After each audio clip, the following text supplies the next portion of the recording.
আমাদের খালে টাটকা টাটকা গুলশা মাছ আজকে চচ্চড়ি করব। হ্যালো এভরিওয়ান, আসসালামু আলাইকুম। আজকে আমি গুলশা মাছ ভাজি করব, সেটাই আপনাদের সাথে শেয়ার করতে যাচ্ছি। প্রথমে আমি গুলশা মাছগুলো ভালো করে হলুদ মরিচ লবণ দিয়ে মেখে নেব। আর এইভাবে গুলশা মাছ কিন্তু রান্না করে খেতে অনেক মজা। ছোট ছোট গুলশা মাছ তো, তাই একটু ভেজে নিলে কাঁটাটা বেশি বাজে না। তারপরে আমি লাল লাল কালার করে এটা ভেজে নিলাম। তারপরে অবশিষ্ট যে তেলটা ছিল সেটা আমি অন্য একটা কড়াইয়ে দিয়ে তারপর পেঁয়াজ কুচি কাঁচামরিচ এটা ভালো করে লাল লাল কালার করে ভেজে নেব। ভাজা হয়ে গেলে এর ভিতরে আমি রসুনের পেস্ট দিয়ে দিলাম আর পেঁয়াজের পেস্ট। এটা দিয়ে হলুদ মরিচ লবণ আর জিরার গুঁড়া এগুলো দিয়ে ভালো করে কিছুক্ষণ ভুনে এই তো মাছ দিয়ে নিলাম, আলু দিয়ে নিলাম, তারপর পানি দিলাম, টমেটো দিলাম, ধনিয়া পাতা।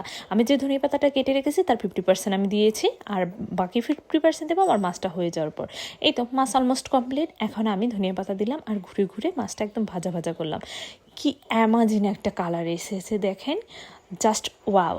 আজকে আমার আরও রান্না ছিল লাউয়ের ছোলা, টমেটো দিয়ে ভাজি ছিল, আর লাউ দেশি মুরগি দিয়ে রান্না করব। তো এগুলোই ছিল আজকের রান্না আমার। এই তো মাছটা ঢেলে নিচ্ছে এখন আমি। তো আজকের ভিডিও আপনাদের কাছে কেমন লেগেছে এবং আমার গুলশা মাছের চচ্চড়ির রেসিপিটা আপনাদের কাছে কেমন লেগেছে অবশ্যই কমেন্ট করে জানাবেন। আজকের ভিডিও এই পর্যন্ত। সবাই ভালো থাকবেন, সুস্থ থাকবেন।